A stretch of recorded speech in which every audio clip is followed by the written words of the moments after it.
Welcome, everyone. Thank you for joining us for today's fourth quarter LIRC member meeting.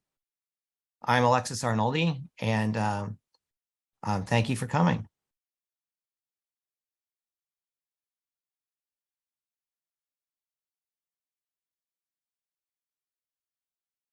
We wanted to just let you know that, or as standard in all of our meetings, that we are all competitors, no matter which part of the business we're in, and none of this material is to tread over any trust grounds. We are all competitors and respect each other's business. So again, I'm Alexis Arnoldi. I'm one of the co-chairs of the LIRC steering committee, and my co-chair Nancy Stathis is unable to make it today, but she sends her regards. We wanted to introduce to you again everybody who's a member of the steering committee. You see we're located all over the world, and try to represent all different aspects of the business. Half of us are lighting designers and half of us are manufacturers. So coming in 2023, and make sure you have it on your calendars, the first really big event is Light Fair. It's happening during Design Week in New York City. So we're all very excited about that. That's May 21st through May 25th, 2023. And then we're excited to announce that there will be Enlightened Europe. It is coming back this coming year. And it'll be, we think it's going to be in June, and we're not exactly sure in the location, but that should be set pretty soon. So keep your eyes out and ears out for that. There should be a notification sent soon. And then we have Enlightens America, which will be in Alberta, Canada, and Banff, and that'll be at the beginning of November. I also wanted to mention that dues are coming up coming up soon for LIRC members. So please be on the lookout for that. And if there's anything that you're missing or you haven't received anything, feel free to reach out to any of us on that. So I wanted to take a moment to introduce Chiara Carucci. She's really going to be introducing today's program of the chapters and chapter coordinator positions throughout the world. We're going to go on a world tour today, and Chiara has her own lighting design business in Italy, and she also previously lived in Sweden and started the Nordic chapter in that area, and she was the chapter coordinator for 4 years while she was there. So all of this is very near and dear to her heart. And with that, I will pass it on to Chiara. Thank you, Alexis. And thanks for having me here. So I know you all are familiar with the IALD vision and mission. However, you may not be aware of our structure. So the IALD is governed by a board of directors. And obviously, our second pillar is the Lighting Industry Resource Council. Altogether, we aim to enhance the spirit of collaboration in our industry. Now, the IALD strategic framework is focused on promoting the visible success of lighting designers and raising the profile of the profession, as well as creating awareness. Our approach is therefore fundamental. We engage globally within the IALD framework, but connect and engage locally under the umbrella of IALD. For example, by organizing events and activities, strengthening the local community through networking and exchange. We call this geolocal. So as I mentioned, we are connecting and engaging locally thanks to our regions and chapters formed by local lighting designers who act as coordinators. Therefore, today, as LIRC Steering Committee, we are very excited to welcome here some coordinators, hoping to strengthen the collaboration between LIRC members and our chapters. Later, we will show you their contact details and where to find other useful information. So without further ado, I'm happy to introduce our moderator for this session, Ben Cantu, New York Sales Manager for LumenWorks, currently serving on the LIRC Steering Committee, and Mert Erdogan, President for Harper USA, also serving on the LIRC Steering Committee. Mert will collect your questions in the chat, so please participate to this meeting by asking as many questions as you want. So Ben, the stage is yours. Thank you very much. Thanks, Chiara, and thank you everyone for joining us. Hopefully, we, as Chiara mentioned, one of the things that we're trying to do is make everyone connect everyone and get all of our regions and chapters to start working together more closely. Mert and I will do our best to moderate through the multiple presenters we have today. Give us a little bit of leeway. We might stumble a little bit on some of the transitions. We'll do our very best. And as Chiara mentioned, Mert will be monitoring the questions through the chat. So if you have any questions, put those in the chat, and we will introduce those as the presentation as we proceed through the presentation. So our first regions, and we're going to go through this globally, so we can give opportunities for those of us that are on the call to actually present in person or via the Zoom. But our first chapter, our first region is Australia and New Zealand. Those chapters are the Melbourne chapter and the Sydney chapter. You'll see David is the coordinator for the Melbourne chapter, and Tim is the coordinator for the Sydney chapter. You'll see that each of the chapters has an individual email. So if you want to reach out to any of these chapters, you see their emails. So you can reach out to each individual region. At the end of the presentation, we'll also give you more opportunities to reach out via social media. Moving on to the next region, in Japan, we have through the Far East. In the Japan region, we have Miho, who is the Japan chapter coordinator. For the Far East, I believe, is the next slide. Southeast Asia is our next region, and we're lucky enough to have Yao Li from the Southeast Asian, who is going to share some of the events and some of the opportunities that they've had to do through the IALD and the Southeast Asia region. Please welcome Yao Li.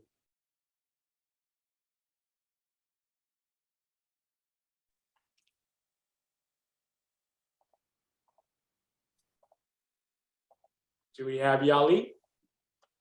Yep, hi. Hi, Yao Li, all yours. Hi, everyone. Great to see people coming together. So just a little introduction about myself. I'm Yao Li. I have been the IALD coordinator for Southeast Asia since 2015. Not sure whether anyone here knows how big Southeast Asia is, but we included a map here, okay? So it involves a few countries. The reason why we started with Southeast Asia is because primarily, actually, I stay in Singapore. So most of our activities actually revolve around Singapore right now. We have a bigger vision, to try to bring some of the not many members around the region to come together as a collective whole. To be more inclusive. So since 2015, we have been doing quite a number of events in Singapore. The last couple of years, we tried to organize events actually in Vietnam, in other countries, but it was kind of put on hold because of the pandemic and also the logistics. So moving on, since 2015, we try to engage the members in different ways. Of course, with the sponsorships from LIRC members. So it involves, one of the first events we had was lighting designers trying to come together to create a light installation for the Singapore Light Festival. Yeah, so that kind of broke the ice between the various lighting designers that was really a very great get together. So subsequently, we also try to make things a bit more engaging. So we have sponsors like Neutron that help us with conducting light tours and talks. So people get to do activities, not just talks, but people get to interact and also see the Singapore nightscape through activities. Yeah. After that, we also try to collaborate with architectural societies in the architectural festivals. So we try to reach out to architects as well. And then we also try to have some technical discussions as well on TM30. And also we also have CLD engagement as well to introduce CLD to the lighting designers here. Yep. And further on, we also try to, we also engage in the Chase the Dark events. And we also went to see installations together, vandalize the streets together as well. And also to see projects from lighting designers.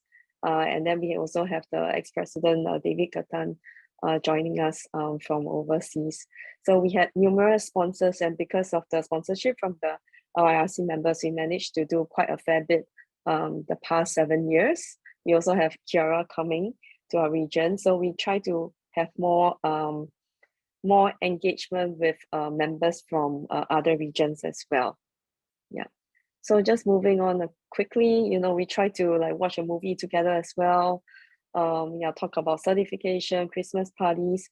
And this year is a special year because post-pandemic, we actually try to link up with quite a large public event in Singapore, whereby we actually organize talks and we engage with the light artists, and we also organize light tours, to bring people out of their homes to be back in the city to enjoy the nightscape again.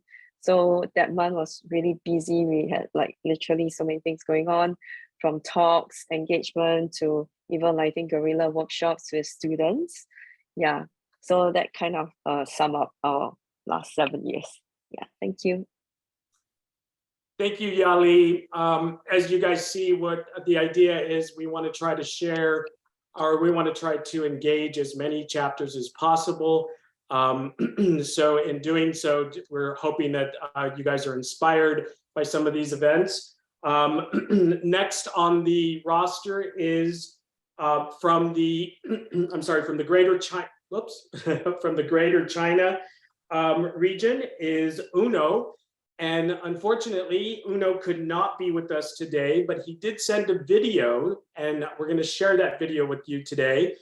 It is subtitled, so bear with us. And if we can start that video from Uno from the Greater China chapter.2020呢，对于所有的人来说都是有特殊挑战的一年。好在呢，有所有会员朋友的支持跟信赖。今年 IALD 呢，透过了云连线、线上论坛、1+N 的高效计划，还有线上晚光等等，有别于以往的这种活动形式，来做到我们的会员服务。在此呢，我们代表 IALD 国际照明设计师协会大中华，对于所有的会员朋友表达由衷的谢意。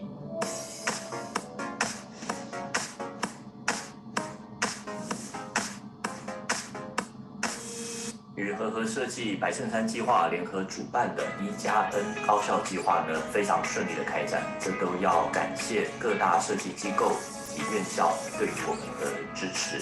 大家呢都是真心的去关注这些未来的年轻照明设计师的一个发展。特别要感谢我们的教育会员林红林教授、李瑞李教授2位老师全程的陪同指导，加上呢所有的这些高校学生的一个热情参与。我们也看到了中国照明设计师的未来希望。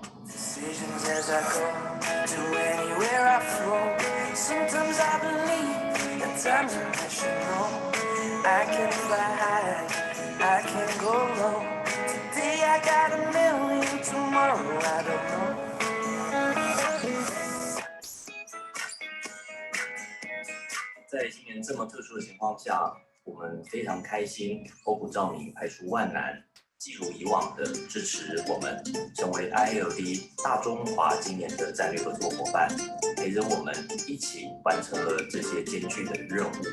不管是在平台的发展，对于整个产业的一个协进，甚至对于新生照明设计师的这些培训上面，都做出了重大的贡献。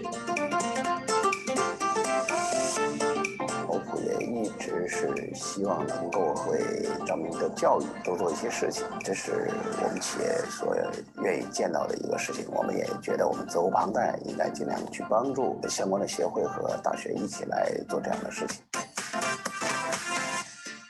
与飞扬回合传媒合作，不知不觉已经进入到第7个年头了。过去这7年来，所有 IALD 大中华的高质量活动，都离不开团队的精心策划跟现场有力的执行。尤其面对今年这么特殊的挑战呢，飞扬回合团队更是拿出了前所未有的调度跟灵活性，以确保今年的活动可以顺利的执行。我们也非常感谢所有媒体对于我们的鼎力支持，让 IALD 的理念呢可以得到更广泛的宣传。特别感谢新浪家居作为今年线上论坛的技术支持，让今年的活动呢可以圆满的完成，同时呢也让更多的不同领域的人可以看得到。就在2020即将结束之际，IALD 大中华特别号召了跨年玩光这样的一个有意义的活动，来与2020做一个完美的告别。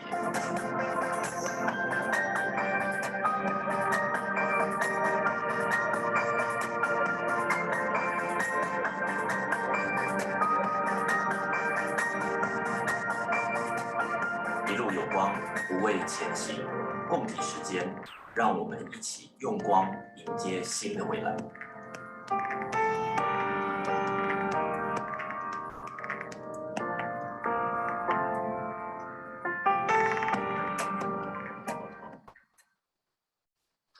So most of the events that Uno shared. Sorry, there we go. Most of the events that Uno shared with us were from 2020. So we want to encourage everyone to document their events, and they will ultimately be archived on the website. And we'll go through that towards the end of the presentation and share how you can make sure that you continue to share your events with the whole global community. Moving on, our India chapter. In India, I think we have a slide for Anusha and Kiran, and I'm going to torture that last one, Navitya. So again, if you want to contact the India chapter, those would be the contacts that you can reach out to. Moving on to the European chapters and regions, we'll start with the Alpine region. And we're lucky enough to have both Julia and Luciana from the Alpine region. If you guys would please join us. Good evening, everyone. So I think it's our turn now. So hi, everyone. We are happy to introduce the Alpine chapter. My name is Julia Hartmann. I'm located in Zurich, and I'm the co-coordinator for the Alpine chapter together with Luciana. And Luciana will guide you through our events from the past years, back from March 2017. Okay, we'll just quickly share my screen with you.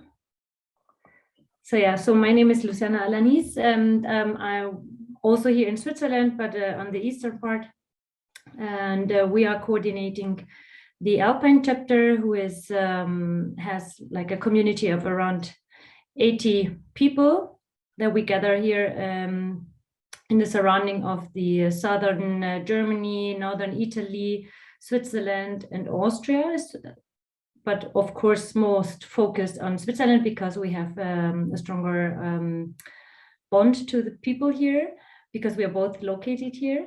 So we founded the chapter in 2016, and we are a bunch of independent lighting designers. And we try to connect, of course, and raise awareness, especially for our profession around. So we are gathering together. Here we have our team, our actual team, with whom we split a little bit the work, because we have many different formats or events that we want to provide to the community, and that's a lot of work. So mostly we also have different connections to the industry or manufacturers and other supporters. So it's quite good if you have, you know, a broad connection or a broad team that can get into more people involved into our events. So as I said, our community involves a whole, 5 countries, all here in the Alpine region.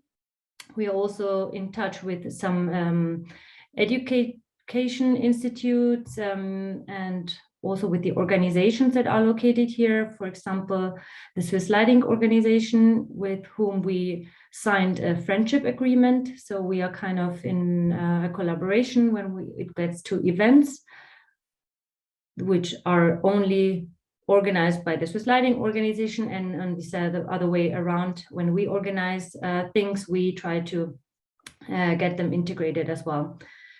Julia and me, we are both part also in the Swiss Lighting Forum, which is kind of a small conference, one-day conference. So we are both also in the Content Advisory Board, and we also try to improve the perception for the lighting designers within this forum. And that's why we open up a little bit the section of lighting design, and we are having our community involved, like asking for speakers, presenting them their projects, and a little bit, spread more their expertise with the others of the industry.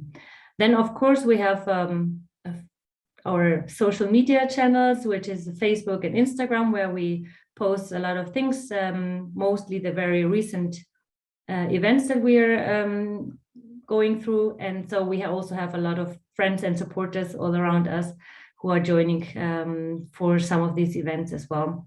Here, just to give you a quick overview,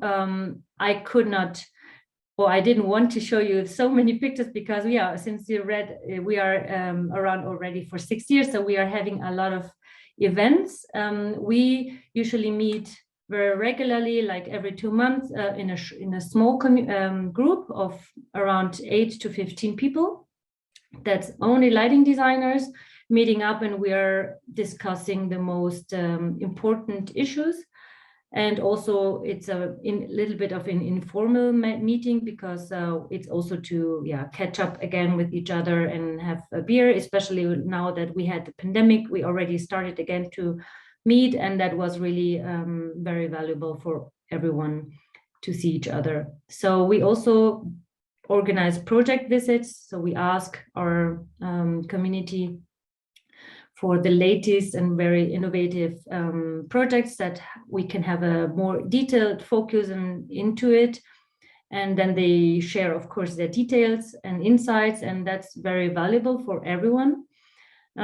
This is actually only focused for the lighting designers. We, of course, have different other formats of events that we also organize together with the sponsors or manufacturers, where they can also show their products and get in touch themselves with the community of lighting designers. But when it comes, for example, for trainings, we sometimes invite one manufacturer to have a specific, if he has a specific product or service that we want to get more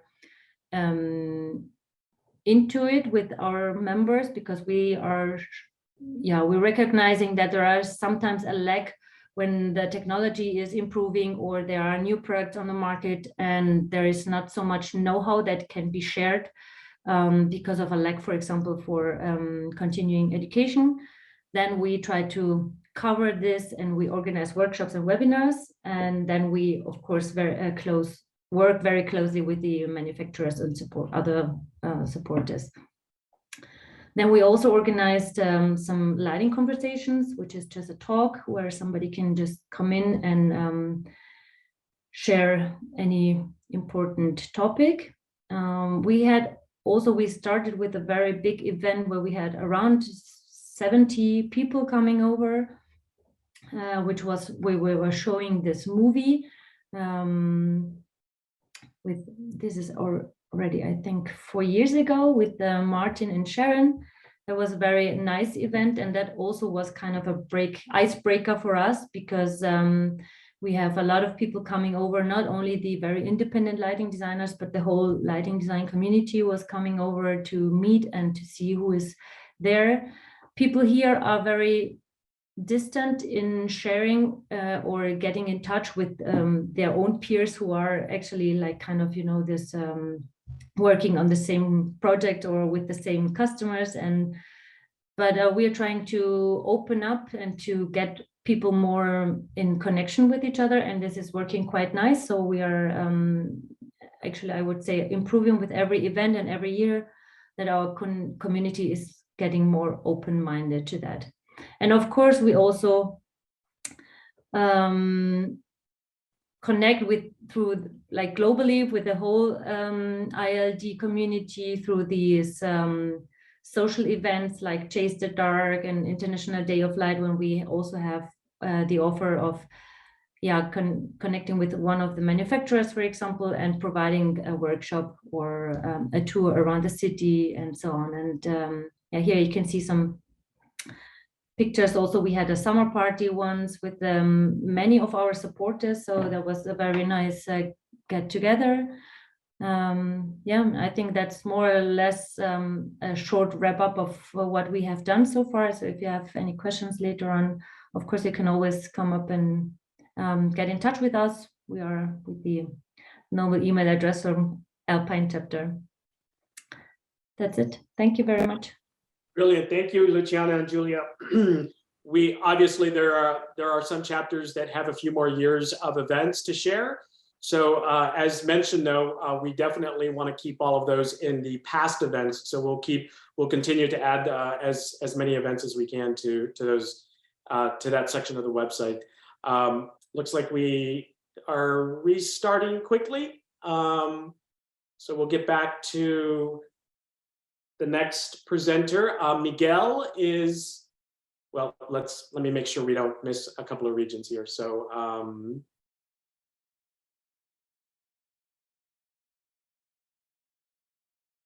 thank you, Audrey. No problem. Thank you, Audrey. Getting us back on track. We knew that we would have a few glitches. So if anybody wants to come in on a comedic note, you can certainly try. Ben, Miguel is next. We got a question from Victor. I think I can answer. Victor is asking, after the meeting, will it be possible to get a set of the slides showing chapter coordinators' contact info? Can we do a final rundown after the presentation, you think, Ben? Audrey, are we capable of sharing this presentation? And actually, Ben, I think you're also going to go through the website and how to find that information on the website, right? So that can, I think, serve that purpose. Yeah, that's well. Absolutely correct. At the end of the presentation, we'll navigate through where you can find most of the events. But if someone wants this specific presentation, I know we're recording, but as far as slides that each chapter has shared with us, that might come from this slide deck. So, and we'll get with Audrey and find out if that's something that we can share. But yeah, we'll see. Yeah, we will definitely navigate how to find upcoming events and past events as we get towards the end of the presentation. Next on the Nordic chapter is Miguel. I think he's on. I hope he's on. Maybe he's not. We tried to accommodate everyone's schedule so that they could participate.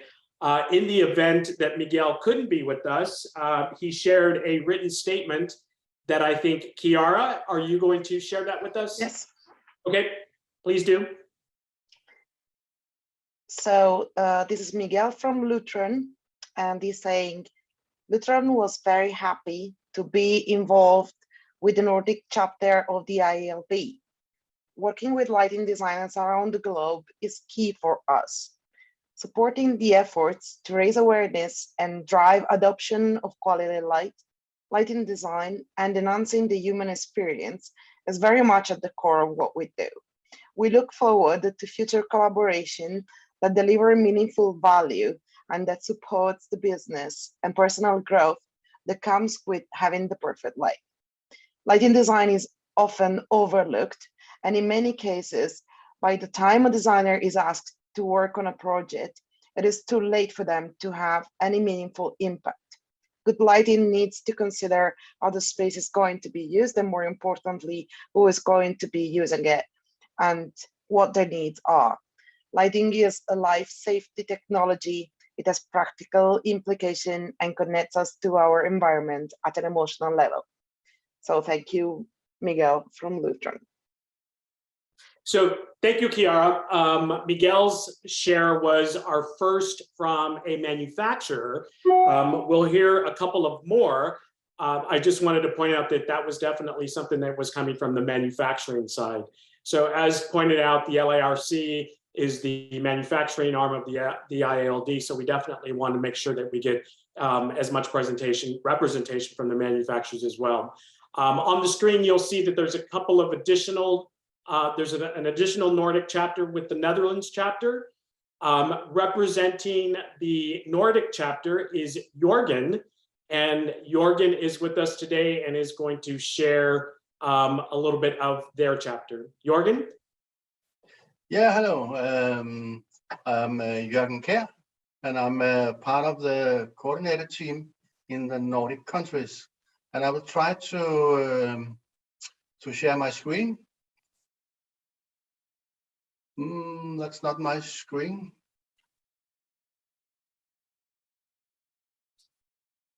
Strange. So, Audrey, were we able to give Jorgen a host capabilities?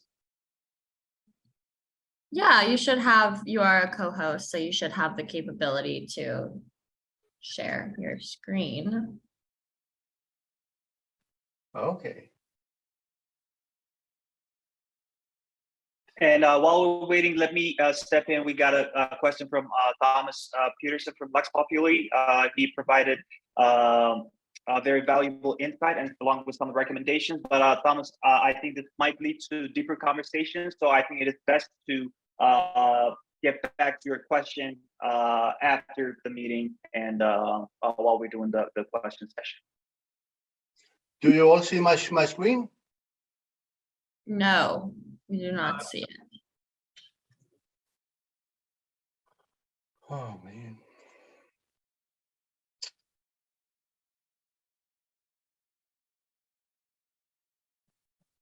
Jorgen, is it possible that you're on the you're not on the panelist, or did he need to be on the panelist?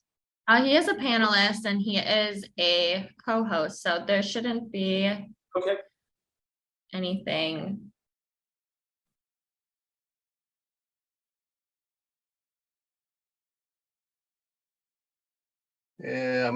I'm sharing now.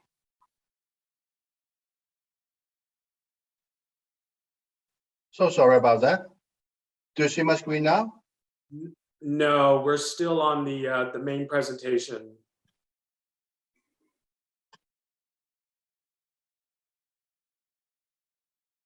Jorgen, are you using two screens by any chance? No, no.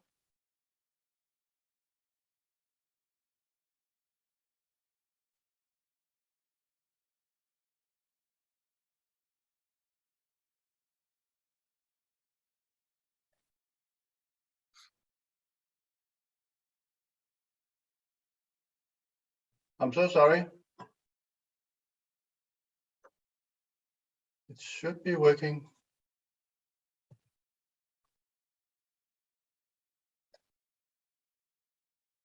Embarrassing. No worries, no worries. With so many people presenting, we anticipated a few glitches. So, and I think everybody certainly understands. Do you want to just share with us without your slides? Is that, can you even see your slides? I'm concerned that you can't see your slides, but I hope you can see. Oh yeah, I see them fine. Okay.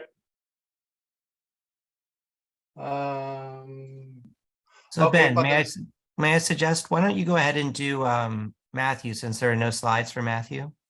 Okay. And if Jorgen's screen pops up, all the better. Absolutely. Work on it, Jorgen. So, sorry. no worries. So also representing the Nordic chapter was Matthew from ERCO, and the Matthew's not with us. Is that correct? Just don't want to start if he's with us. Matthew was also one who was tentative on presenting, and he did share with us a statement. I'll share that with you guys now, as Jorgen hopefully can navigate and try to get his slides on the screen.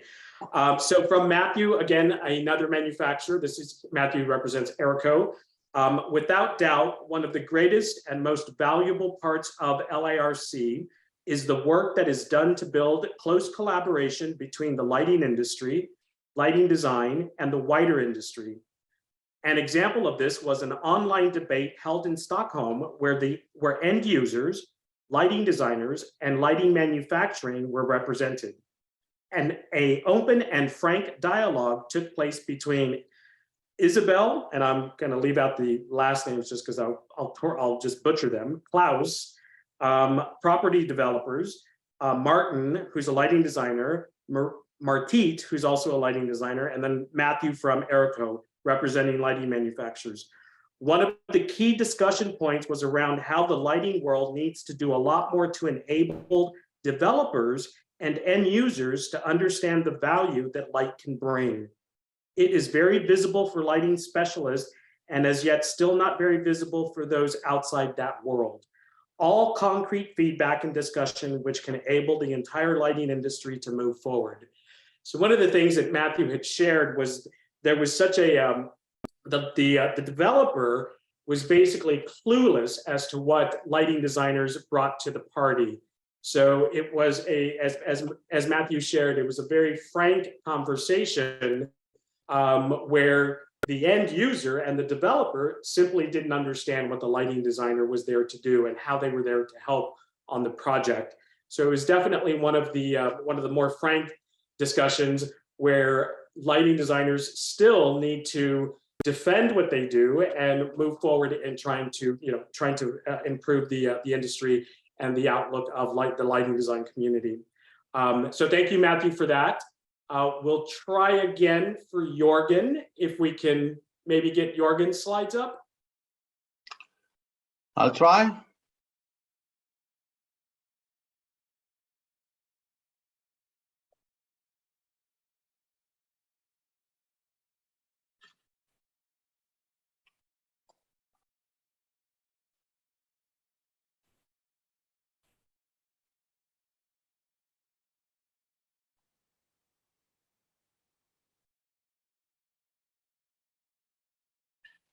Do you see my screen now? Yes. Yes, we do. Yes. Fantastic. There we go.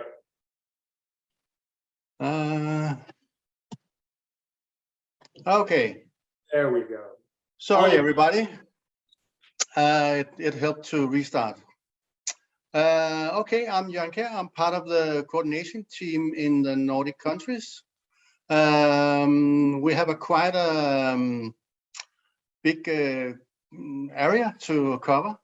So we are Denmark, Norway, Sweden, Finland, and the Baltic countries, Lithuania, Latvia, and Estonia. It's a large area, but we have a lot in common by our common culture. In Norway, our coordinator is Kristin Bredal. And in Sweden, we have Tina Bäckström and a new coordinator, Iris. She just volunteered a couple of months ago. And then we are Anne-Lykke Thorup and I, Jørgen Kjær in Denmark. And then as a very new coordinator, we have Mikkel from Estonia, and he do the Baltic countries, and he also have some connections in Finland. And we, since we don't have any coordinators in Finland, he will try to start up in Finland. Some event from the past year. We have this almost, it's a tradition that we do a tour on the Copenhagen Light Festival. Last year was in January, it was almost in a snowstorm. So we don't have any pictures from this event, but I took some other things you can see. And we had this, we have Jesper Rav, who guided us. He's a part of the curator team in the festival. So he knew a lot of stories and could tell a lot of funny things about it. Then like a kind of COVID thing, we have done a couple of online events. All of them called something five things about. And Christian have talked about lighting design and sustainability. It was a very interesting talk. And then I and Anne-Lykke talked about career start. And for all those online events, we have invited the students from Copenhagen and Sweden, from the various universities. Then a couple of months ago, we were part of the Copenhagen Light Symposium. It's a 3 days conference in Copenhagen. And we did a kind of an opening event where we had Ricard from Rebel Light talking about the approach to sustainability in the supply chain. It was very interesting. We had almost 100 participants for this event.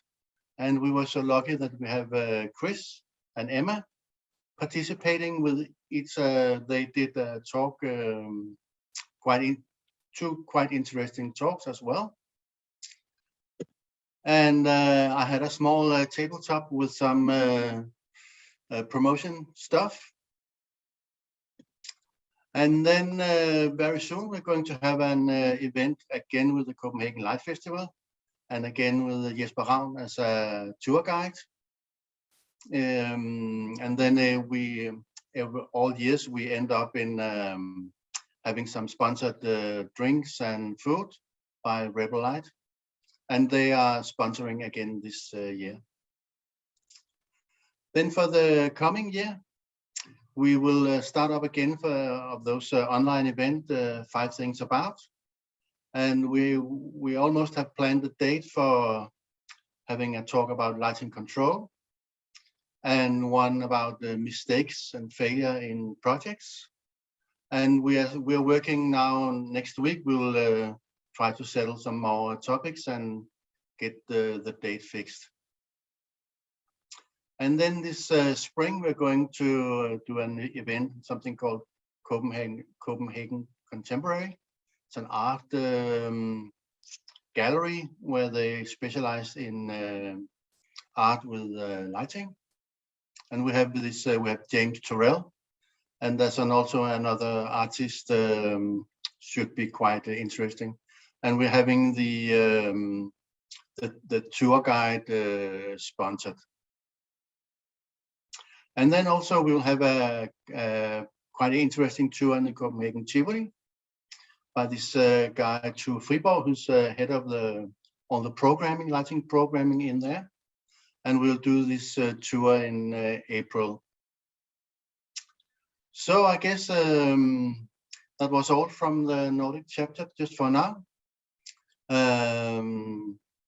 Was short, but I hope you get something out of it. Brilliant. Thank you, Jørgen. You're welcome. we'll continue to, I think Audrey's going to need just a few minutes to get back to, there we go. That was quicker than I anticipated. We'll get back to the world map as we continue our trip around the world. We get to the UK, and in the UK, our chapter there is head by Beatrice and Emma, and we are fortunate to have Emma, who is going to join us. Welcome, Emma. Hi. I don't know if you can see me or not. I can see you guys. Can you even hear me even? There I go. Look, there I go. Press if I press start the video. There you go. We can see you and hear you now. Oh, lovely to see and hear everybody's excitements. So the UK IALD chapter is slightly unusual because it was one of the first ones founded. So we have quite a lot of established relationships with manufacturers and such. So I'm a staff person. I work for the IALD in the UK, and I look after some of the programs that we run from the UK. And Beatrice is our regional coordinator volunteer. Through the year, we work with the local universities. So we go in and speak to universities about lighting design and introduce the IALD to them. That includes the Bartlett Master's Programme in London. We also work with the other trade bodies that we have in the UK, of which there are many lighting bodies. And we also then run events jointly with them. So we participated with the Society of Light and Lighting, which belongs to inside SIBSI. They have a event every year called Ready Steady Light, which is a mini workshop. So we work with them. We had our own team of lighting designers and gave a prize. So that was great because all the manufacturers donate equipment. So that's a great one for the lighting designers to get involved in and join in. We did the Designer Times Designer program, and we were lucky enough to work with our colleagues over in Singapore with that one and the handover. And we had made our member in the UK participating in that. I was lucky enough to be with Jürgen over in Copenhagen with Chris, giving that presentation, which was amazing. And also the second half of this year is special for us because of the COVID restrictions have all been lifted. So we were able to go over to Lighten Building in Germany, where we had our new LIRC member Ledflex had a stand. So we were able to introduce Iris as a new up-and-coming lighting designer and how she was finding life in this post-COVID world. We also introduced, Luciana was there, and we also introduced the Learn program, as well as congratulating all the new fellow members. Andreas was there, and who else? Jurke Brandy was there to celebrate with them on becoming fellows of the profession. So that worked out fantastically. We also do Chase the Dark. I founded Chase the Dark as my idea years and years ago, which is a fantastic way for manufacturers around the world to support the regional chapters, because we need your help for venues and beer and pizza and bits and bobs to play with to make the lighting theme for that year come true. So we're doing that again next year. So if anybody's looking to pally up with somebody in that region, locally to them, that would be gratefully received.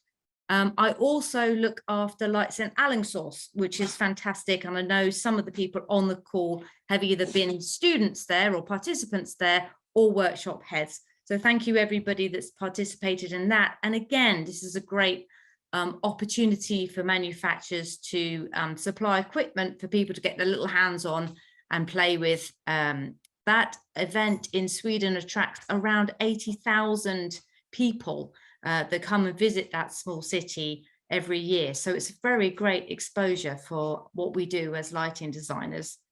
We also have our social media channels, as Luciana was saying. We have Facebook and Instagram and so on, and we could just continue to grow. So I'm sorry I didn't have any slides, but I hope that kind of rounds up where we are. And we're always open for new ideas and to move forward. And thank everybody for their support. So thank you so much, Emma. There's actually a question, not so much a question, but a comment in the chat. from Thomas, and he's asking if we can share what worked and what didn't. So is there something specifically that we know how successful most of the events have been, but was there something that didn't work that the other regions and chapters might learn from? To be honest, because I've been in this role for 20 years now. So as we've moved through, I think one of the main things is the change of working in COVID situations to real life. Everybody's really enjoying being face to face again. So that the least, you know, the doing virtual things has become less popular as doing face-to-face things, I would say. One of the things that is very popular, but it's specific to where we are in the UK, I'm sure it happens at other places. We have some street lights in Westminster that are lit by gas. They're heritage lights, and we run a tour with the other associations. So that's the Institute of Lighting Professionals and the SLL. And we find that works out very well, because then we're able to get the street lighters, the lighting planners, the people from the other associations, our own members and students together. So those tours that happen inside your own cities, if they're to do with anything specific in your city, so, you know, walks around waterways or bridges or gas lights or heritage, have been extremely popular. They always get a huge amount of people to come. I have to apologize as a lighting designer that I'm incredibly badly lit today. That is my bad. I thought that's what his question was going to be. So the thing that doesn't work out well for me is I still haven't figured out how to light myself. No worries at all. No worries at all. I think as we continue the presentations, if there is one standout thing that maybe didn't work, if we want to share that, just because Thomas's comment is actually a really good one. So I'm sorry, I'm trying to monitor the chat as well. So Thomas's question was actually quite a good one, just to share. We all know what the successes have been, but how can we build on some of those that maybe weren't as successful? So I think you have to probably set out what it is you want to achieve in the first place. So I think it was Luciano who said, maybe, you know, if you're doing an event and you're only going to attract 10 people, then that represents success. If that event is to attract 100 people, but you only got 10 people, then that's a failure. So try and listen as you're going along to make sure that the expectation matches the budget and the time, and that you don't have, if you need to cancel something, it's not necessarily a bad thing. We have lots of strikes at the moment. The railways are on strike. So when that happens, we cancel the event because it means people can't get to it. Got it. No, appreciate the input. Thank you so much, Emma. We obviously want to, you know, we want to enforce and share all of the great stuff that we've been able to accomplish. So we'll maintain all the positive stuff. We just, you know, as a learning, sometimes the what didn't work sometimes helps too. So we'll continue. Thank you again, Emma. We'll continue going again across the globe. Our next our next region is Mexico. And from Mexico, we have Brenda, who is going to share what they've done through the Mexican chapter. Welcome, Brenda. Thank you. Hi, everybody. I'm Brenda. I joined IALD in 2019. So I started with the celebration of the 50 years of life. I want to share my screen if I... One moment, let me make you a co-host.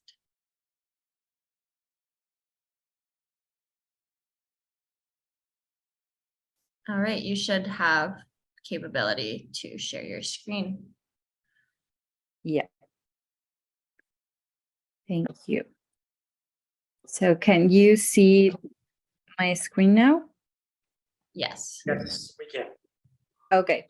So I started with the celebration of the 50 years of life, 50 years of IALD, and we had small events in a gallery in Colonia Roma in Mexico City with this installation from local artists, and it was very very cool to present to the community in Mexico. Then we have in 2020, everything was online. So we have this invite to have a 1-minute video, which you can see on Facebook, on our Facebook at IALD Mexico. And they talk about different topics. This was for a celebration of International Day of Light. And then that was everything for 2020 because of the pandemic. But in 2021, we have this exhibition in the Museum of Contemporary Art in Cuernavaca. It was Invisible.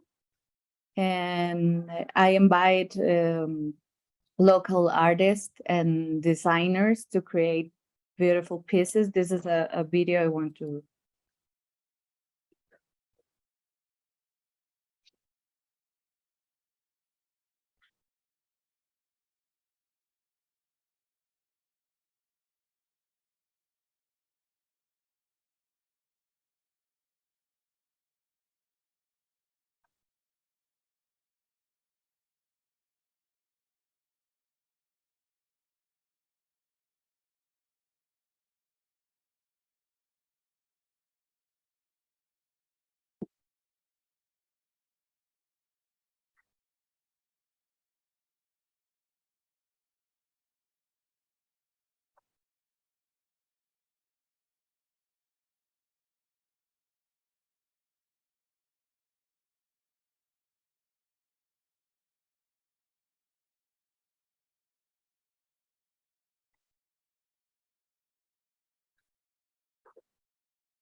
So this exhibition was in the museum for 3.5 months. We have a lot of sponsors, and all the lights was with Lutron, with Ketra. And in the same year, we started with this online episodes called Light for Light, where we invite 3 different designers. We choose a topic, and then we invite 3 designers to talk about 3 favorite projects related to that topic. But the condition is that this project is are not their projects, so they have to talk about other designers and other projects. And these videos are also in Facebook, so you can see it there. And finally, this year we had the Chase the Dark event in a venue, in a music venue in downtown, where we have this big installation in this venue, and we have live music with luminaires that respond to the audio. So the lights were dancing with the music and with all the people in there. And we also have a small exhibition of this graphics that work with UV lights. And for next year, we want to continue with this Light for Light episode, and we want to have a workshop of astrophotography in Baja California, and a tour in the pantheons of Michoacan to celebrate the Day of the Dead, which is a beautiful Mexican tradition, and it's very lovely to see there and see the whole thing of this tradition. And that's it for. Thank you, Brenda. We hey Ben, before you proceed, can I step in? I'm seeing Graham has his hand raised. So Graham, if you have a question, can you please type it in the question and answers tab, and we will. That's a mistake on my part. I didn't have a question. That's an error on my. I do apologize. Oh, okay. And I'm seeing Luciana is asking if she would be able to have an overview of who joined today. So Audrey, I think I can direct that question to you, or we can get back to Luciana afterwards. Yeah, we can, there is a registration list, so we can look at that. I think this is just interesting for everyone of the chapters as well, to get an overview. Thank you. Yeah, of course. Thank you, Mert, and again, thank you, Brenda.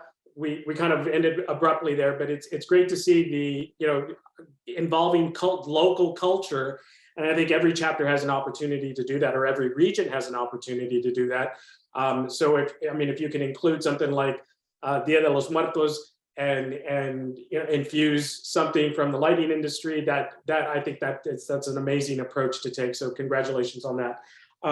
Moving on to the Canadian chapters, we have a few people that are present from the Canada region. So we have, if we can advance, we have. There we go. We are on to the Canada region, and not overseeing the Canada chapter, but representing the Canada chapter is Rebecca. So Rebecca, if you just want to say hello real quick. Sure. Hi, everybody. Just a quick introduction for me. I'm Rebecca Ho-Dion. I'm from Alula Lighting Design out of Toronto. I'm the IALD Canadian Regional Coordinator since 2017 or so. Prior to that, I was the Toronto Chapter Coordinator for about 2 years. We currently have 2 Canadian chapters, the Eastern Canada chapter, as well as the Toronto chapter, which you will hear about now. Thank you. Thanks, Rebecca. Representing the Eastern Canada chapter is Alicia. Alicia, thank you for joining us.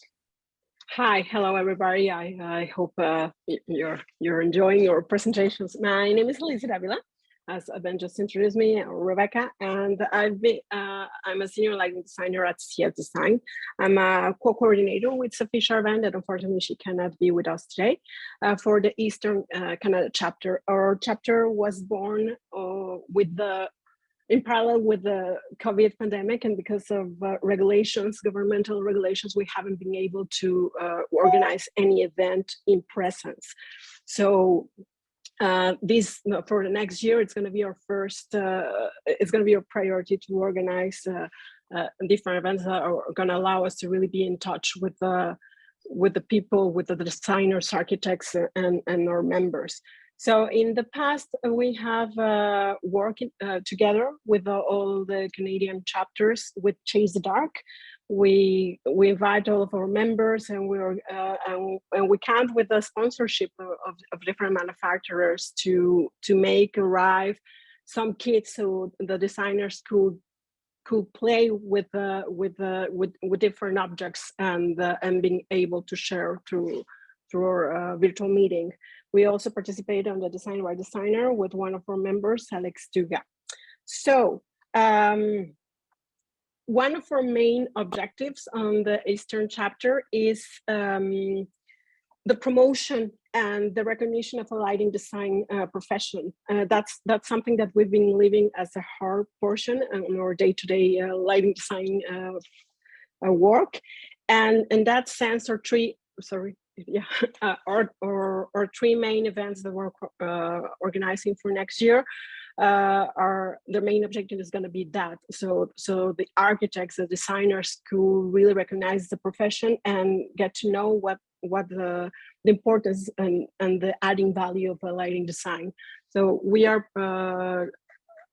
thinking about the Chase the Dark with the shadow play on a location where we're gonna ask our sponsors to help us bring some fixtures. And we can bring some objects so anybody can be delighted playing with the light, understanding what it is about, and how casting shadows is also a portion of lighting design. Second event, it's gonna be probably between the spring and autumn. It's going to be a lighting walking tour. So this is going to be in parallel with Heritage Montreal that already has architectural tours. And mainly again, it's to invite our members and invite also the architects so they can understand the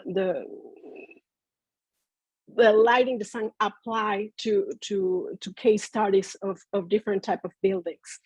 And the latest and the last event that we're organizing, it's also in conjunction with the architectural order, that it's the OAQ here in Montreal. They organize a golf event, and we want to have a standard so we can really get them to know what exactly a lighting design specialist is.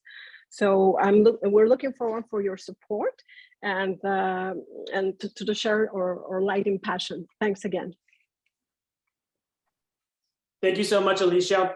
We'll continue with the Canadian chapters, and on the Toronto chapter, Azine and Stephen are heading up those chapters, and we have Stephen who is going to share what the Toronto chapter has been up to. Stephen? Oh yeah, Azine is starting actually. Okay, no. Oh, I'm sorry. Apologies. Not a Apologies. We have Stephen and Azine. No worries. Hi everyone. Hi everyone. I'm Azine. I'm the head of lighting studio in WSP Canada, and I am a co-coordinator in Toronto chapter. The Toronto chapter was founded in 2015, and since 2015, we had lots of different events in the city. In 2017, Stephen joined Rebecca, and in 2019, I did. And just after I joined the chapter, pandemic hit, and we did lots of virtual meetings. So we have almost like 40 people in Toronto chapter, and yeah, that's the majority of our teams. Can we go to the next slide? So some of the in-person events that we had in the past was like the light walks. We did the Chase the Dark quite a few times, and the Nuit Blanche. It's one of the art exhibitions that we have in Toronto, and we were participated in it for 2 years. We did like the few film screening with our chapter members, and also we were we had like quite a strong presence in Toronto Interior Design Show, and we were connected with other designers within that exhibition. Next slide, please. Well, everyone knows that pandemic hit, and we all were from home, working from home, but we didn't stop connecting with our members. We did like a few film screenings during that time. We had our Chase the Dark. We worked with our manufacturers, and they sponsored us, and we did those events with our members. The last event that we participated was Designer by Designer, that we were part of the team, and we had Marcel Dion present at Toronto in that event. Thank you. Okay, and just to continue, so one of the events Azine mentioned was we had a booth at a trade show a few years, so between 2015 and 2020, actually it should be, we had a booth for, I believe, 4 years. So you can see a photo from each of those years. So, you know, we started very sort of humbly, like a simple booth, and then over the years we got a bit more advanced and had a little bit more of a designed booth in the end, the yellow and black one there you see. And so it was just, you know, members would volunteer and come be at the booth for an hour or two at a time, and, you know, spread the word about lighting and the IALD.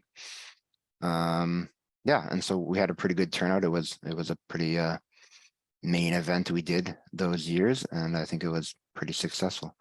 And next slide, please.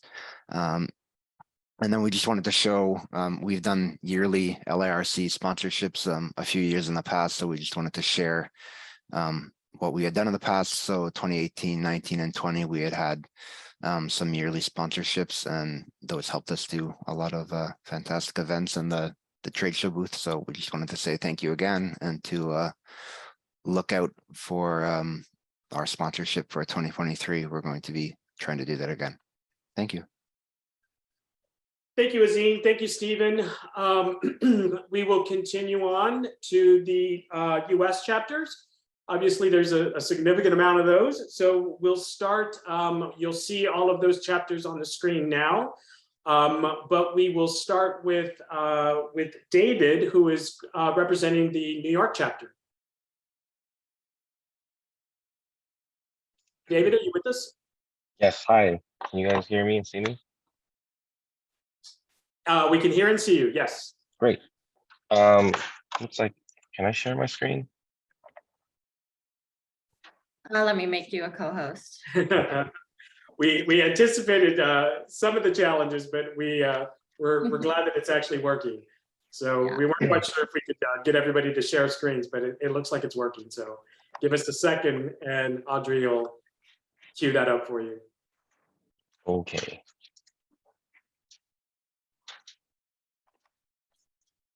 You should be able to now. Oh, here we go. Can everybody see my screen? Yes. Sure can, It yes. shows the IALD New York. All good, yes. Okay, great. So hi, everyone. My name is David Tuck. I'm one of the coordinators here for IALD New York. Unfortunately, my other coordinators were not able to join me today, but this is our team of coordinators. Ketty, who has been leading us for the past, I think, like 5 or so years, will be stepping down next year. and then me and Celine, and then we have a whole bunch of committee members that have been helping out this past year. I can only speak to my experience so far. I have joined in 2020, so it's mostly been pandemic experience, and so I think for the IALD New York chapter, we have had the very unique I guess problem of trying to find our place in New York City. New York City is very dense, I think, with lighting design firms, and there are a lot of there's a lot of strong presence from a lot of other organizations in our area. So the IES and the DLF have very strong presences here, and I think what we have identified in the past few years is that because the ILD, which is primarily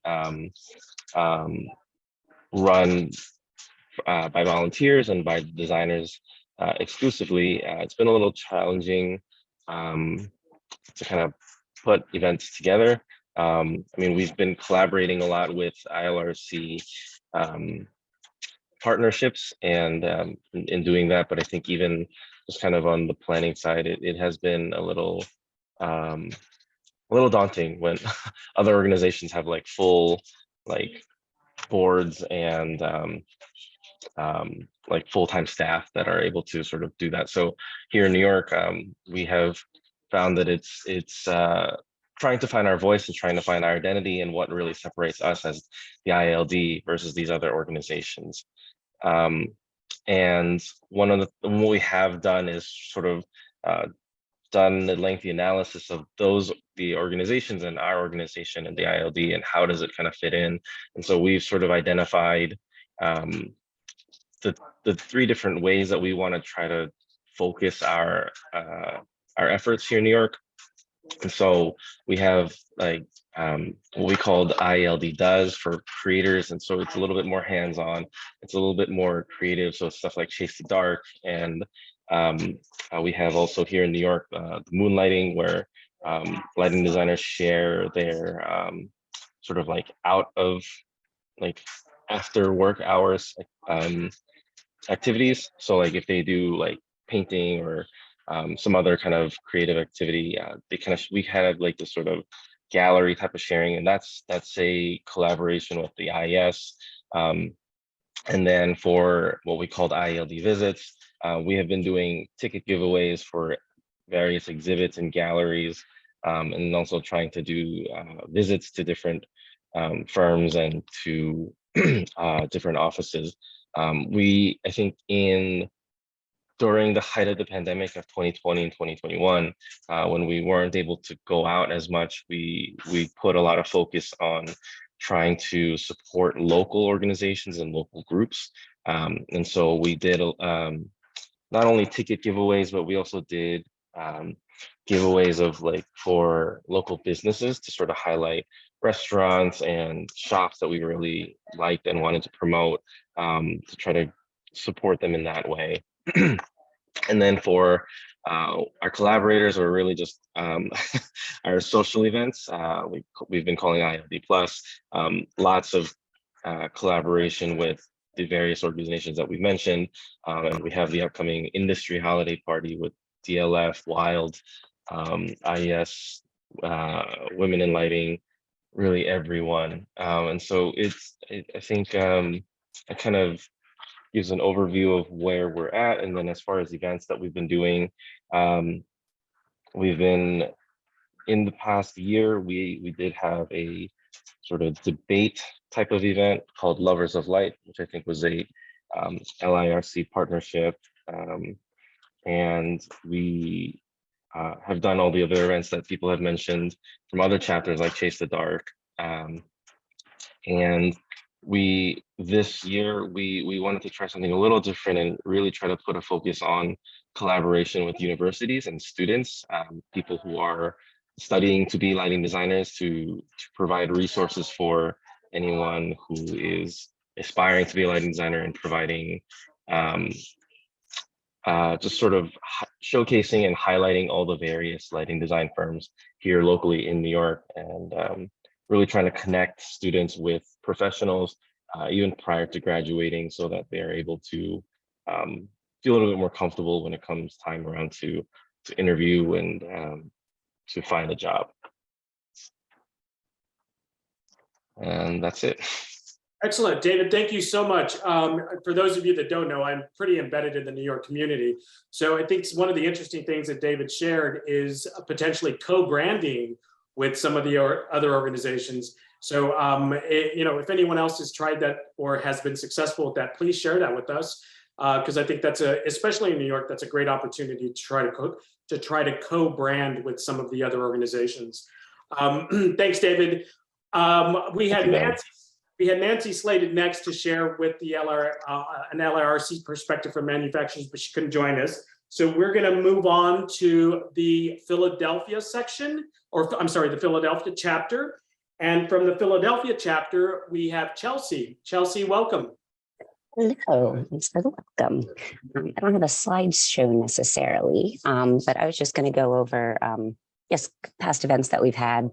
Obviously, we got past the hump of COVID, so I'm personally done with online events. I don't know about you guys, so I just started doing in-person events recently.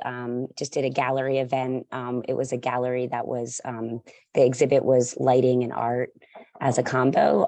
So I had one of the artists talk about the artwork and some of the pieces, and we just did a tour of the whole space. It was really nice. It was a good attendance.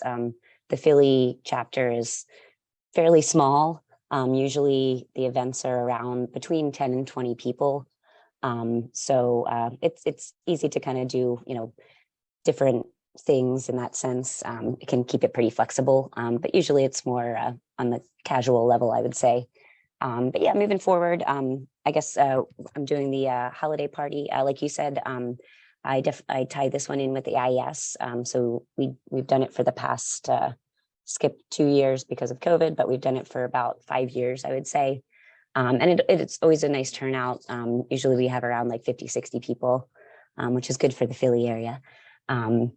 So yeah, that's coming up next week. I do tie a lot of events with the IES. It kind of just helps grow the attendance for things and helps to get the word out. I'll at least, depending on what the event is, I've done a lot with AIA and ASID as well.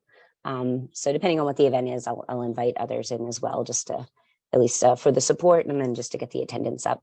I've been working on, I also, I'm a teacher for lighting design at one of the colleges here. So I've been connecting with them to do a tabletop event just to get some of the reps in so that the students can see things hands-on and kind of do a little, workshop to see a couple things at once. And it does help for getting emerging professionals into the lighting design community and the whole networking thing for them, which is nice. Other than that, I always do the typical chase the dark, all the ones that we're all that we all do annually. And yeah, I kind of think that's it. I guess in the for the coming year, just trying to tie in a couple more local events, whether it's just happy hours to get everybody together or something. Usually I'll make it something hands-on where we're playing with light or, something's involved with doing something with fixtures or anything like that. But yeah, that's about it for what I'm working with here. Brilliant. Thank you, Chelsea. Chelsea brings up an interesting point on emerging designers. So if there's, I think that's the first time I've heard it in the presentation. So if anyone else has either precedent or success in reaching out to the emerging designers, I think that would again another way to engage more activity and get some of the younger designers involved. So thanks for sharing that, Chelsea. As we continue, we'll move on to the DC chapter, the Washington DC chapter, and we have Jessica who's going to share their activities with us. Jessica? Okay. I mean, the DC chapter is made up of like 30 or more members officially from various size firms, but we get a lot of people that aren't IALD members that come to the events. I used to be in the Boston chapter, so I always say the DC chapter is kind of odd because the lighting designers themselves are less friendly more than the sales reps are more friendly with each other. It's kind of a weird situation that wasn't what it was in Boston, but we have a lot of people that come to the events, but like the chapter itself is a little smaller. In 2022, we did Chase the Dark in March, where we had some fun with the UV. We did the designer by designer interview with Luciana. And we had an IALD awards viewing party at a lovely wine garden in June. That's where I've kind of found out a little bit that the people of DC like later events, much later than 6 p.m. It takes a little bit to get around DC, especially at rush hour. I mean, it's like that kind of in other cities, but we have a lot of our members aren't in the district itself. They're in either Maryland or Northern Virginia, so it's kind of a little bit weird. And then our upcoming event is Georgetown Glow, which is like this annual lighting installation festival in the historic neighborhood of Georgetown. So it's kind of a great walking and talking about the exhibits, drinking hot cocoa. So that's coming up in 2 weeks. So we're really excited about that. For 2023, there isn't anything on the books yet. I would like to do more site tours because I feel like project tours are the ones that are more attended as far as the ones that people have been more responsive to. And we just have so many museums and memorials that open up, every couple months here where, we have so many great things that happen outside and inside. And I'd really like to do some sort of DC Twilight walking tour that's just about lighting design. I made an informal one during the pandemic. So I'd really like to make an official one that would be an event, just because DC is so beautiful at night, and it would be great to kind of do that. But yeah, thanks, Ben. Great, Jessica, thank you. I think a lot of us know how difficult it is to navigate through DC. So sharing, is trying to do something at a later hour. I think that definitely applies to a lot of markets. So thanks for sharing that. As we continue through the US chapters, we will touch on St. Louis, and from the St. Louis chapter, we have Amy.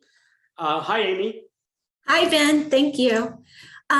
So hi, my name's Amy Hughes, and I am the IALD coordinator for the St. Louis region in the center of the US. But I just became the coordinator at the end of 2019. So the majority of my tenure has really been during the pandemic. So you get me rather than fun photos and videos. But our chapter is on the small side. We have 10 members. The majority of us work for independent lighting design firms.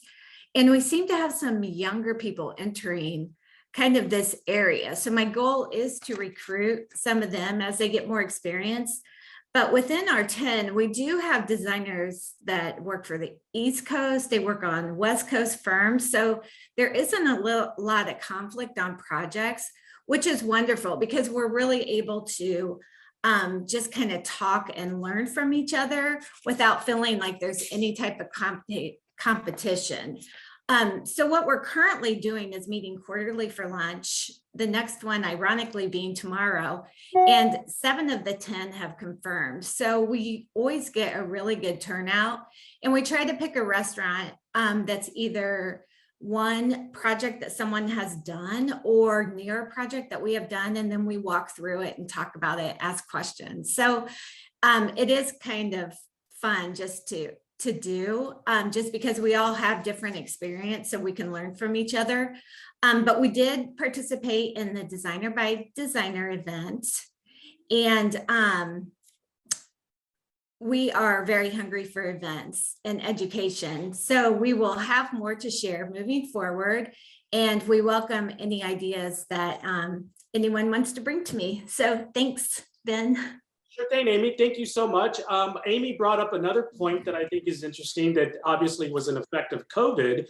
And now with so many of the established larger firms, lighting design firms, that have, whether it's a satellite office or just an employee that's at a different location. So I think one of the things that we're starting to see is some of those designers have migrated to other areas. I don't know that everybody knows, but I'm in, and Austin seems to have acquired quite a few designers from New York, from Los Angeles. So if anybody has anything to share with Amy on how to engage more of those possibly remote people, please share that with us. And again, we can, we're all connected. You'll see everyone's emails and contact information at the end of the slides. But I think that's a great, something that it's a great point to share, that people are no longer just, in New York or in Los Angeles. They're now all over the country. So hopefully we can continue to engage more of those people. So thanks, Amy. Thank you. Absolutely. We'll keep moving on with the Midwest chapter. When we did roll call earlier, I think Alexandria was. Hi. Hi there. So from the Midwest chapter, we have Alexandria. Welcome. Hi, everyone. I'm going to share my screen. Oh, if that's okay, can I share my screen? Absolutely. Audrey, if you can give Yeah, let me make you co-host really quick. Okay, I think you should be able to now. Okay.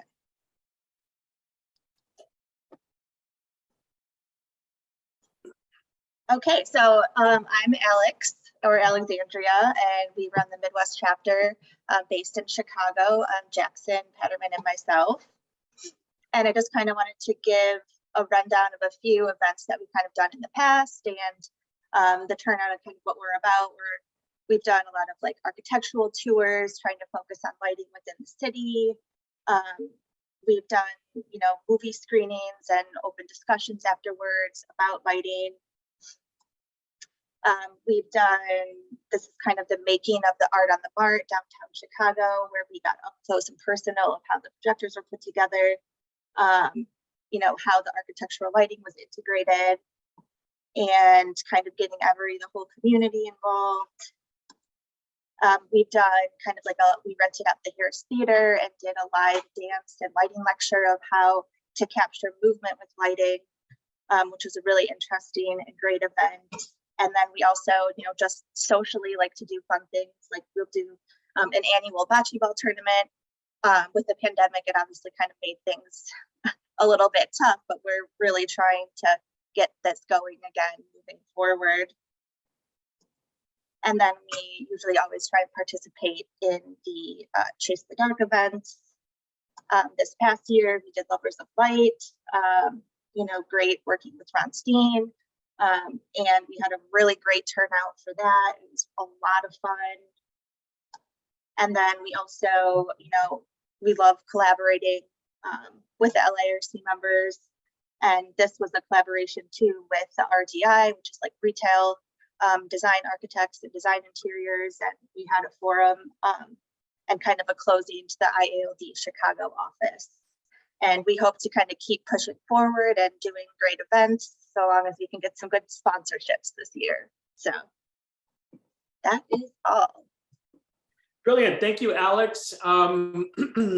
With another representation from the LIRC as a manufacturer, Mert, who is my co-moderator, is going to jump on and share a little bit about just what he's been able to experience through the LIRC. Mert? Thank you, Ben.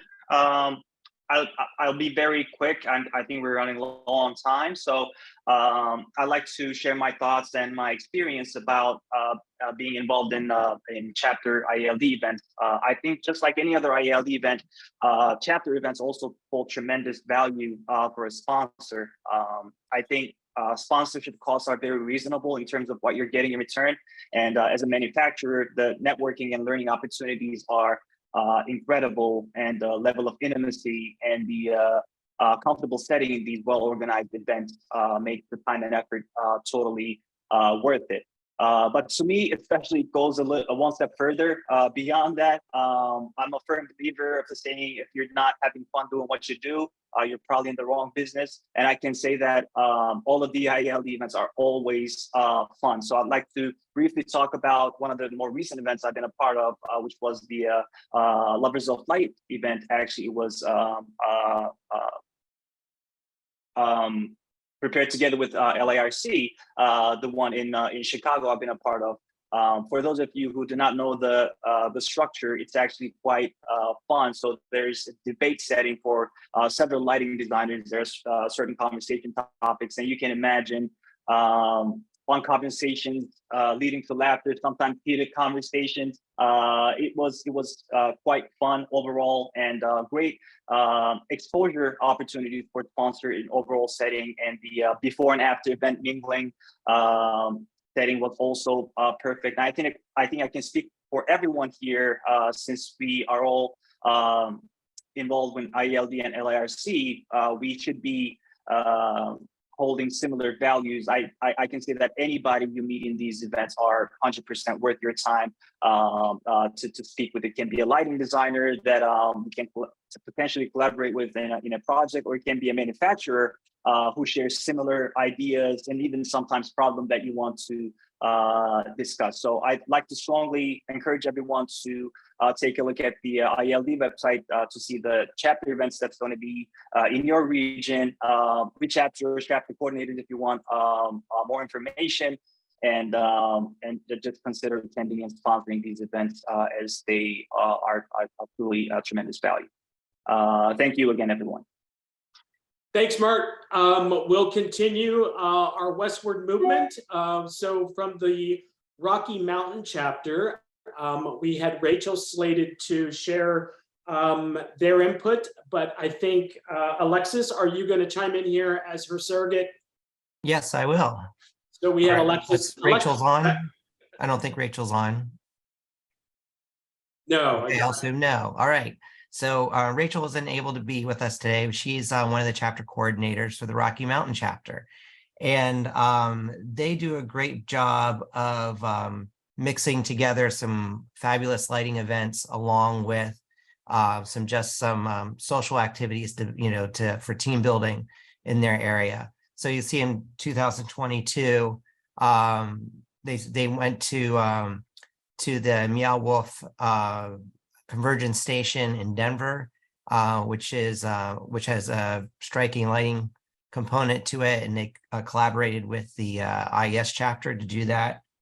They have every year they have a annual ski day. Last year they went to Copper Mountain.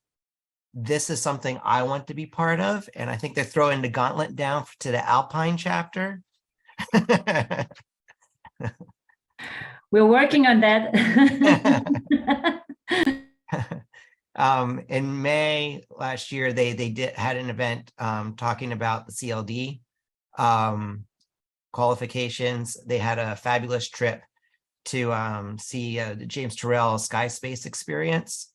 This just would have been wonderful to be part of. They've had great participation with sponsors in their area, Signify, Cooper, GE, and Acuity, to bring these things together. And another thing that they've done, which is not, there's no picture of it yet because it's coming up here in December, is Wish for Wheels, which is they get together manufacturers and lighting designers, and they build bikes and deliver them to underprivileged children in the second grade, basically as a year-end or Christmas gift to them and all. So it's a really great that they were able to figure out a way of putting in a give back to your community event. And I'm sure that really builds a lot of relationships and teamwork amongst the lighting community in the Denver region. Thank you. Thanks, Alexis. Thanks for stepping in for Rachel. I think another great approach is when there's a community service or some way to tie in something good that we can give back to our community. So that's great. Continuing to move west from the Pacific Northwest region. I'm sorry, Northwest chapter. We have Nick. Nick, are you on with us? Yes, hello. So my name's Nick Dewey. I run the Pacific Northwest chapter with co-coordinator Nathaniel. And I just wanted to hit a couple of the events that we're going to be doing early next year. So starting in January, Acuity graciously approached us offering to host a community service event day. So we're currently looking at doing some sort of outdoor restoration work here in the Seattle area. And then, lunch and drinks after. In February, we have a sort of double feature project tour lined up. We find that project tours are some of the best attended events that we can put on. So we have 2 projects that in the downtown area, a office tower lobby, and then the Pike Place waterfront was recently renovated. So the designers are going to take us through those 2 projects and then drinks nearby at Pike Place after.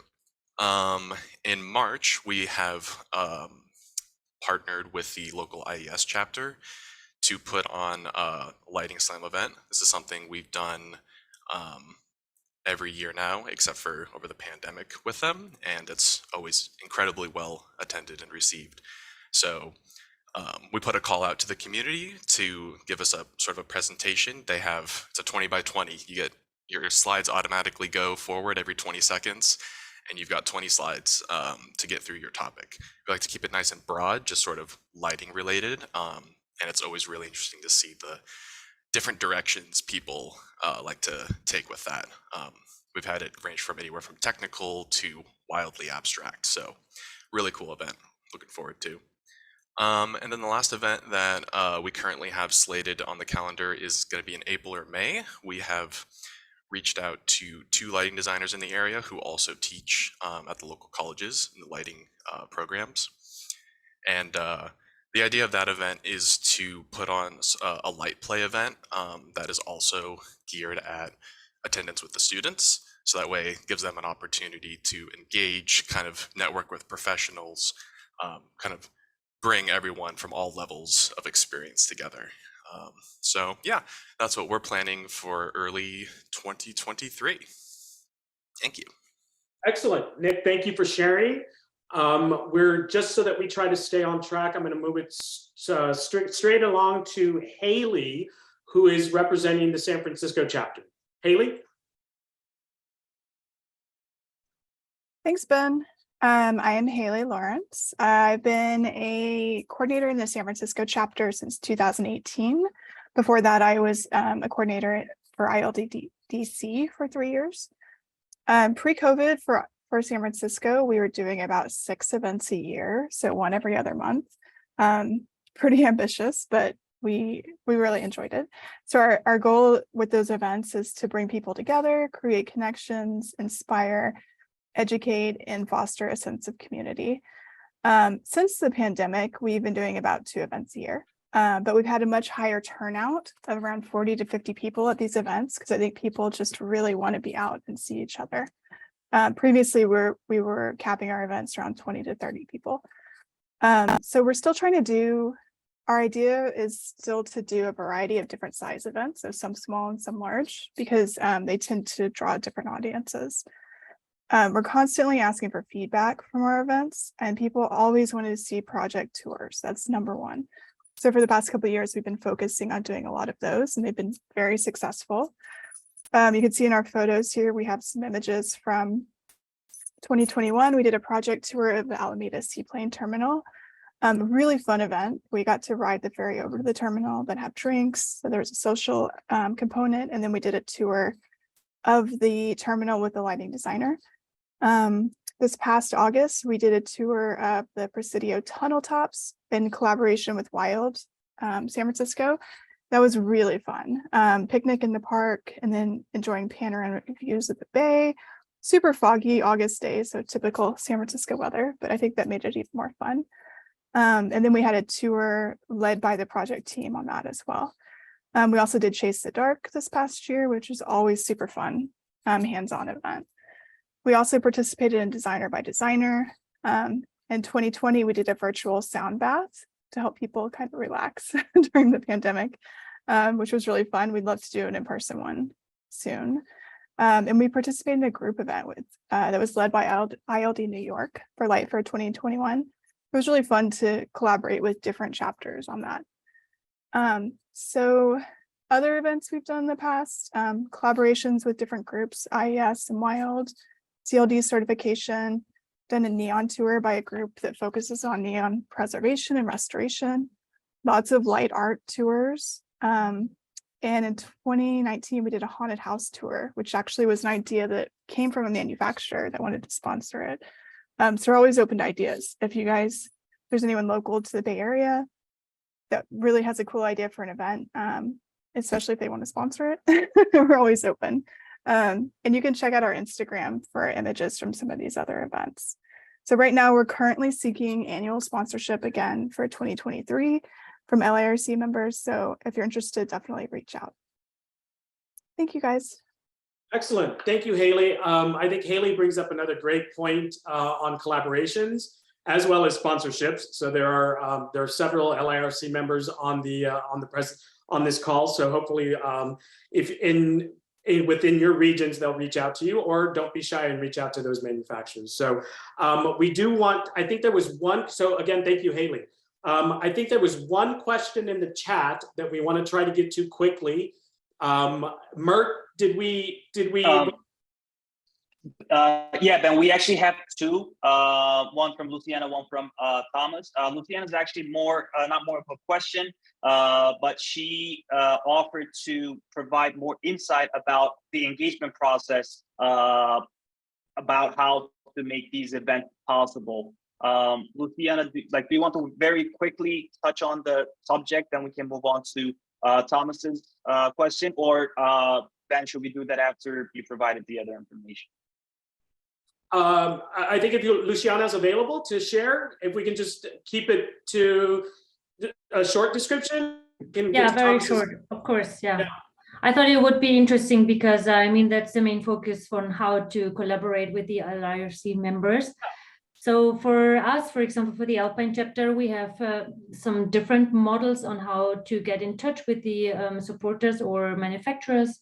For example, when we have the event coming for, when we want to focus on a workshop and webinar, we of course come straight in touch directly with the manufacturer if we need the service.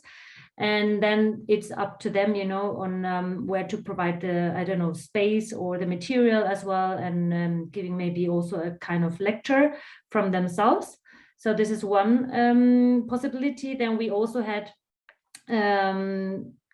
supporters going more into, they will show us their manufacturing side, like the whole production side, which was really also interesting because a lot of our lighting community is quite young, and there's always coming new, new lighting designers on the market. So they don't know the manufacturers themselves or the products very well, and how I think it's very good to have an insight. So we had already 3 manufacturer tours, where we also afterwards went to projects done by these manufacturers. And then we had, for example, manufacturers work with one of our lighting designers for a project, and then the lighting designer would give the insight and the manufacturer would detail on how the collaboration worked. So this is,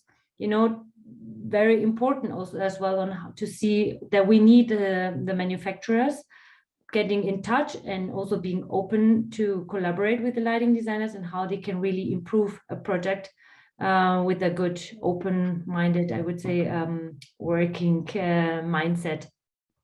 And then of course we have some supporters who are just offering their support, financial support mostly, for some social events, like just a getting together, or for example, for an exhibition or something like this, when we need to cover a little bit the costs for the entries, or some, dinner afterwards. So this is more like a social possibility also to get in touch with a bigger group of lighting designers who maybe will, be important for future work as well. So that's it actually. I mean, just a very quick overview. Yes, thank you so much. We're getting close to our cutoff time, so we want to try to get to share some other information. That last question, Mert, from Thomas. Yeah, Tom's question is actually very deep, so I don't think we're going to be able to really fully talk about it here. But he thinks that some of the chapters can be more engaging in terms of going beyond an inward-facing group, and he actually listed some recommendations, including contacting the principal of all the chapters in terms of inviting memberships, as well as all the local members are specifically spoken to at least once a year, and a survey among membership. So I don't know if you have time to really discuss this, but what I can say is I can promise Thomas to bring it up in our next steering committee meeting, and get back to Thomas with feedback and see what can we do to do something about his ideas. Absolutely. So we won't leave Thomas hanging, but we'll definitely reach back out. So thank you, Mert. So in wrapping up, we obviously we want to thank all of the chapter coordinators for participating. It was a bit of a challenge to coordinate time zones and presentations, but we certainly want to thank each of those who participated in attempts to reach out to everyone that you heard from today. Obviously, there's on the website. We definitely want to direct everyone to the website. The IALD website, IALD.org, has all of the information from starting with how to contact the different chapters, the different regions and chapters, who to contact within those regions and chapters. If you do email that region, it will go to the coordinators. So you can get very specific as to whether you're a designer or an LIRC member, who specifically you're trying to reach out to. You have all of those different regions that are represented on the website. So simply go to the regions and chapters, and those emails and those contacts will come up. If you're looking at events or you're trying to plan your events, we definitely have all of those events will be listed under the upcoming global events calendar. So you obviously just click on those to see what the upcoming events are. For those people that want to see what the past events are, you also have the opportunity to go through archives and look at past events. So you can select a region, you can go to a specific region and find those past events. So those of us that are manufacturers that are considering sponsoring an event, you will be recognized, obviously, within those archives as the sponsor for a specific event, or the sponsor for maybe it's an annual meeting, whatever the opportunity might be, and wherever you are choosing to sponsor. And then, of course, the social media platforms. Here are all of the links for social media. So again, you can engage, share this with your employees, share this with our colleagues in the industry. Again, the idea is to get as much awareness out there for the IALD, the LIRC, and engaging as many of the different regions and chapters that we can include. We heard from representatives all over the globe, so hopefully we can start to see some collaborations. There were events that were culturally motivated. There are events that are community service motivated. So I think we have a lot of different angles to pick from, but the main goal is basically to get everybody engaged and to get as much awareness for the IALD as possible. So on behalf of the entire IALD LIRC steering committee, we want to say thank you to everyone who participated.